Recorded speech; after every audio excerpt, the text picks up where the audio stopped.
부의 기본기 피니어스 테일러 반엄. 비범함은 평범한 기본기를 지속하는 것의 또 다른 이름일 뿐이다. 위대한 쇼맨, 기상천외한 발상가 피니어스 테일러 반엄, 6살 때부터 전 생애에 걸쳐 완성된 비즈니스의 원초적 근본을 담은 책. 세기의 책들 20선. 천년의 지혜 시리즈 경제경영 편 3번째 소개하는 책. 부의 기본기의 부재는 세대와 시대를 넘어 지금껏 변치 않는 입니다. 이 책의 최초 출간일은 1880년입니다. 이후 이 책은 1억만 부 판매되었다고 합니다. 물론 이 책을 읽은 1억만 명이 모두 부자가 되었다고는 할 수 없을 것입니다. 그러나 이 책을 비롯해 앞에 소개했던 5억년의 부와 불멸의 지혜, 그리고 다음에 소개할 결코 배불리 먹지 말 것 등 이 4권의 책 중에 단 한 권의 책도 읽어보지 않은 사람들은 부지기 수일 것이라 생각합니다. 부자가 아니라면 혹시라도 하는 생각에 읽어는 봐야 하지 않을까 하는 게 제 생각입니다. 당연히 모두 읽는다고 부자가 되는 건 아니겠지만 최고한 조상에게 물려받은 게 없고 지질이 운도 따르지 않으며 불법과 부패를 생각하지 않는 정의에 가득 찬 분이라면 독서라는 시간에 투자할 만한 가치는 있지 않을까 생각합니다. 최고한 머리에 남아 씨앗이라도 되는 것 아닐까요? 물론 씨앗이 자라서 열매를 맺는 건 자신의 몫이겠지만 말입니다. 반엄은 6살 나이에 스스로 자립하고 부유해지겠다는 결심을 했고 그 결심을 실천했으며 그렇게 쌓은 부를 자손이 아니라 사회에 공헌하고 되돌려 주었습니다. 이것만 보더라도 이 책은 읽을 만한 가치가 있다고 봅니다. 또한 부와 권력 승계에만 눈이 멀어 있는 대한민국 사회에 귀감이 될 만한 작품이지 않을까 싶습니다. 여기서는 벽돌처럼 단단한 부의 기본기를 익히기 전에 읽어야 할 글과 부를 얻기 위한 11하나의 벽돌 쌓기 중 첫 번째와 두 번째, 그리고 세 번째 벽돌 쌓기의 내용을 요약해 전달하고자 합니다. 벽돌처럼 단단한 부의 기본기를 익히기 전에 읽어야 할 글. 돈을 갖는데 가장 어려운 일이 무엇인지 아세요? 그것은 지키는 일입니다. 돈이란 언제나 버는 일보다 지키는 일이 몇 배 더 어렵습니다. 일찍이 부에 관한 놀라운 철학자 가르침을 준 벤저민 프랭클린은 부자가 되는 간단한 한 가지 방법을 우리에게 말했죠. 버는 것보다 적게 쓰기만 하면 된다. 안타깝게도 많은 사람이 진정한 경제 원리를 잘못 이해한 채 살아가고 있다고 나는 생각합니다. 그 중에서도 이런 고민하는 사람이 참 많습니다. 나하고 수입이 거의 비슷하고 살아온 경력이나 집안 배경도 비슷한데 왜 저 사람은 시간을 흐를수록 나보다 재산이 더 빠르고 크게 불어나는 거지? 내가 흥청망청 쓰는 것도 아니고 나름 절약도 늘 하고 있잖아. 한데 나는 왜 빚이 더 많아지고 있는 거야? 어떤가요? 당신도 이런 고민이 있습니까? 결론부터 말하면 이런 상황은 대개 자신이 경제관념이 부족한데도 잘 알고 있고 잘하고 있다라는 착각에 대한 결과입니다. 이것은 치즈 조각을 아껴 먹고 양초를 아끼고 자질구레한 허드레시를 스스로 처리하는 데 시간을 쓰는 것을 절약이라고 생각하는 결과를 만들죠. 일단 적은 돈이라도 종잣돈을 마련하고 거기에 이자가 불거나 현명한 소액 투자라도 계획하고 실천하고 나면 모든 의구심은 한순간에 사라집니다. 보잘것없는 작은 돈이 모여 어딘가에 투자되고 그것이 불어나는 것을 본 순간 즐거움은 놀라울 정도로 크기 때문입니다.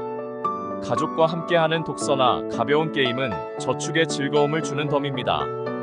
이런 일시간이 50 혹은 500달러를 들여 성대한 파티를 여는 것보다 훨씬 즐겁다는 걸 알게 되거든요. 1. 부를 얻기 위한 첫 번째 벽돌 쌓기. 태어날 때부터 내재된 나 자신의 천재성이 담긴 직업을 찾아서 우리는 각자 자신의 할 일을 갖고 태어납니다. 사람의 얼굴이 모두 다르듯 사람의 타고난 특성과 사고 능력은 각기 다릅니다. 뇌구조 자체가 다른 겁니다. 어떤 사람은 타고난 기계공학자고 어떤 사람은 극심한 기계치입니다. 10살 남짓한 사내아이 10댓 명을 모아놓고 노는 걸 관찰해보세요. 이 아이들 중 2~3명은 자물쇠나 복잡한 기계를 요리조리 둘러보고 그것들을 만지며 놀 겁니다. 나머지 아이들은 또 다른 적성을 타고났을 겁니다. 나 역시 기계라면 질색하는 아이였습니다. 나는 복잡한 기계를 혐오에 가깝다고 할 만큼 싫어합니다. 사람은 타고난 천성과 자기 자신만의 독특한 천재성에 가장 적합한 직업을 선택하지 않는 한 성공하기 힘듭니다. 하지만 자기 존재가 커가며 힘이 생기기 시작하면 맞지 않는 공부에 엇나가기 시작할 겁니다. 부모가 무서워 솔직하게 털어놓지 못하는 경우라면 부모를 피해 멀리 갈 수 있는 나이가 될 무렵 포탄 선언을 하겠지요. 그런 일을 하고 싶습니까? 그런 일을 해야 하겠습니까? 부모나 아이에게 안타까운 시간일 뿐입니다. 2. 부를 얻기 위한 두 번째 벽돌 쌓기. 자신의 재능이 가치 있게 사용될 곳을 찾기. 자신이 타고난 재능이 발휘되는 직업을 찾은 후에는 적절한 장소를 신중히 선택해야 할 것입니다. 당신이 호텔 경영에 탁월한 능력이 있다고 가정해 볼까요? 그렇다면 매일 500여 명이나 되는 고객을 만족시킬 뿐 아니라 잘 짜인 시스템까지 운영할 수 있는 사람이겠죠. 하지만 그건 탁월한 능력을 가진 사람이라도 기차도 다니지 않는 대중교통 수단도 없는 작은 마을에 호텔을 지으면 망할 겁니다. 호텔이 있을 위치가 아니기 때문이겠죠. 또는 이미 그 지역 고객을 모두 수용할 수 있는 자리 잡힌 호텔 근처에 새롭게 호텔을 짓는 것도 주의해야 할 요소일 겁니다. 아무리 뛰어난 재주가 있어도 잘못된 선택은 그 능력이 발휘될 기회를 앗아가기 때문입니다. 3. 부를 얻기 위한 세 번째 벽돌 쌓기. 결코 빚지지 마십시오. 돈이 없으면 사람은 여러 면에서 비굴해집니다. 돈이란 사람을 휘두르고 자존감을 해치는 일로 존재를 드러내기 때문이죠. 따라서 사회생활을 시작하는 첫 발을 떼는 젊은이라면 결코 돈의 노예로 직행하는 행동을 해서는 안 됩니다. 그것은 바로 빚을 지는 일이에요. 젊어서 쉽게 빚을 얻어 이것저것 생활해본 사람은 나이가 들어도 버릇을 고치지 못하고 평생 빚에 허덕이는 생활을 하는 사람이 너무 많습니다. 사고 싶은 것, 해야 될 것 같은 일 서둘러 경험해봐야 할 것 같은 곳에 돈을 빌려서라도 하는 겁니다. 젊어서부터 자주 빚져본 사람은 남의 돈이 가진 무게에 무뎌지고 더 큰 돈을 빌리는 사람으로 발전돼 부라는 것을 평생 남의 이야기로 듣고 살게 됩니다. 돈이란 매우 훌륭한 하인으로 만들 수도 있고 한편으로 무서운 주인이 되기도 합니다. 돈이란 어느 면으로 보면 불과 같습니다. 어느 쪽으로든 강렬하게 타오르기 때문이죠. 돈이 나를 지배하게 되면, 즉 이자가 계속 붙어 돈을 내야 하거나 끊임없이 쌓여갈 때 그 돈은 나를 비참한 노예 신세로 만들고 맙니다. 하지만 돈이 나를 위해 일하게 하면 돈보다 헌신적인 하인이 또 없습니다. 이자를 내는 게 아니라 이자가 불어날 수 있도록 관리만 잘하면 돈이야말로 세상에 둘도 없는 종입니다. 이런 돈은 주인이 보든 보지 않든 전혀 상관하지 않습니다. 비가 오나 눈이 오나 밤이나 낮이나 가리지 않고 주인을 위해 일하기 때문입니다. 돈에 지배당하지 않는 길은 빚을 지지 않는 길뿐입니다. 만약 지금 빚이 있다면 최소한의 먹을 것과 입을 것의 비용을 제외하고 가장 빠르게 서둘러 청산하기 바랍니다. 쓰는 돈을 아끼면 빚 갚은 돈은 반드시 생기기 마련입니다.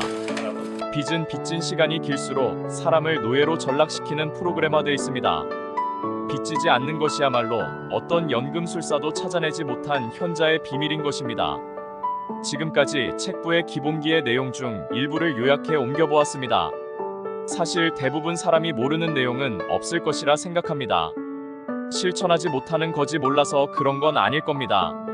그래서 많은 사람들이 이런저런 자기 개발서를 반복적으로 읽어가며 마음을 다잡으려 노력하는 것 같습니다. 그렇다면 그런 자기 개발서의 바이블이라 할 수 있는 천년의 지혜 시리즈 경제 경영편의 고전을 읽는 것이 먼저이지 않을까 싶습니다. 지금까지 캔디맨의 고전 여행이었습니다. 감사합니다.